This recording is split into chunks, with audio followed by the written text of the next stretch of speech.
আসসালামু আলাইকুম সুপ্রিয় শিক্ষার্থীবৃন্দ, আজকের ক্লাসে আমরা বাংলা ব্যাকরণের গুরুত্বপূর্ণ টপিক বিভক্তি নিয়ে আলোচনা করব। ফার্স্টে আমরা জানব বিভক্তি কী।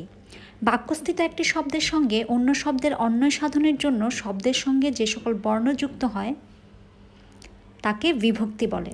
চলো ছোট্ট একটা উদাহরণের সাহায্যে আমরা বিষয়টি ক্লিয়ার করি। ছাদে বসে মা শিশুকে চাঁদ দেখাচ্ছেন। এই বাক্যটিতে ছাদে, দেখো ছাদ, তার সঙ্গে এই বিভক্তি যুক্ত হয়েছে ছাদে। মা, এই শব্দটিতে দেখো কোনো বিভক্তি নেই, তার মানে আমরা এটাকে ধরবো শূন্য বিভক্তি। তারপর দেখো শিশুকে, এর সঙ্গে কি বিভক্তি যুক্ত হয়েছে। তারপর দেখো চাঁদ, এখানে রয়েছে শূন্য বিভক্তি। এই পুরো বাক্যটিতে বিভিন্ন বিভক্তি যুক্ত হয়েছে। এখন আমরা জানব বিভক্তি কত প্রকার এবং কি কি। বাংলায় বিভক্তি হচ্ছে দুই প্রকার, একটা হচ্ছে শব্দ বিভক্তি আর একটা হচ্ছে ক্রিয়া বিভক্তি। শব্দ বিভক্তি, যে সকল বর্ণ বা বর্ণ সমষ্টি শব্দের শেষে যুক্ত হয় সেগুলোকে বলা হয় শব্দ বিভক্তি। যেমন নদীতে, নদী যোগ তে, এখানে নদী হচ্ছে একটা শব্দ, তার সঙ্গে তে বিভক্তি যুক্ত হয়েছে নদীতে। তারপর দেখো ঘরে যোগ ঘর, ঘরে হয়েছে ঘর যোগ এ। তারপর হচ্ছে মাকে, মা যোগ কে। এখানে যে বিভক্তিগুলো যুক্ত হয়েছে তে, এ, কে, এগুলো হচ্ছে মূলত শব্দ বিভক্তি। নেক্সট দেখি ক্রিয়া বিভক্তি। ক্রিয়ামূল বা ধাতুর পরে যে সকল বিভক্তি যোগ হয় সেগুলোকে বলা হয় ক্রিয়া বিভক্তি। যেমন খেলা, খেল যোগ আ, এখানে খেলা এটা হচ্ছে একটা ক্রিয়া, কাজ বোঝাচ্ছে, সো এটার সঙ্গে যে বিভক্তিটা যুক্ত হয়েছে তাকে বলা হয় ক্রিয়া বিভক্তি।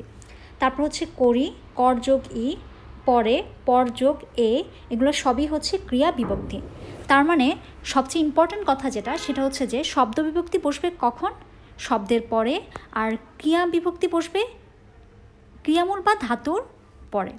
এই শব্দ বিভক্তিকে হচ্ছে 7 ভাগে ভাগ করা হয়েছে: প্রথমা, দ্বিতীয়া, তৃতীয়া, চতুর্থী, পঞ্চমী, ষষ্ঠী এবং সপ্তমী। তাহলে চলো আমরা একটু পড়ি। শূন্য বিভক্তি এ, অ, তে, এ, কে, রে, র, এরা, এগুলো সবগুলি হচ্ছে খাঁটি বাংলার শব্দ বিভক্তি। এছাড়াও কারক নির্ণয়ের জন্য আরও কিছু বিভক্তি রয়েছে, যেগুলো হচ্ছে দ্বারা, দিয়া, হতে, থেকে, যে। আচ্ছা, আমাদের এই বিভক্তিটা, বাংলা ব্যাকরণের এই বিভক্তি অংশটা তখনই লাগবে যখন হচ্ছে আমরা কারক নির্ণয় করব। সো এই বিভক্তিটা হচ্ছে কারকের সাথে সম্পৃক্ত।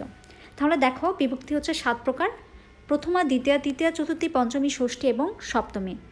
এক বচন এবং বহু বচনে এদের পার্থক্যগুলো দেখানো হলো। তাহলে চলো ছকে খুব সুন্দর করে বিভক্তি দেখানো হয়েছে, আমরা একটু দেখে নিই। দেখো প্রথমা বিভক্তি শূন্য, অ, এ, অ, তে, এতে। দ্বিতীয় বিভক্তি শূন্য, অ, কে, রে, এ, অ, তে। তৃতীয় বিভক্তি শূন্য, অ, এ, তে, দ্বারা, দিয়া, কর্তৃক। চতুর্থ বিভক্তি কি বলতো? চতুর্থ বিভক্তি হচ্ছে একদম দ্বিতীয়ার মতো, কে, রে, এ, রে, শূন্য, অ, এ, তে। দেখো পঞ্চমী বিভক্তি এ, অ, হতে, থেকে, চেয়ে। ষষ্ঠী হচ্ছে র এর, সপ্তমী হচ্ছে এ, অ, তে, এতে। ফার্স্টে আমরা যে উদাহরণ পড়েছি সেই উদাহরণের মধ্যে আমরা অনেকগুলো বিভক্তি দেখতে পেয়েছি। এই 7টা বিভক্তি তোমরা একদম মুখস্থ করে ফেলবে। কারক নির্ণয়ের জন্য এই 7টা বিভক্তি আমাদের জন্য অত্যন্ত গুরুত্বপূর্ণ। ভিডিওটি ভালো লাগলে অবশ্যই লাইক, কমেন্ট, শেয়ার করবে এবং নিয়মিত আপডেট পেতে চ্যানেলটি সাবস্ক্রাইব করে রাখবে।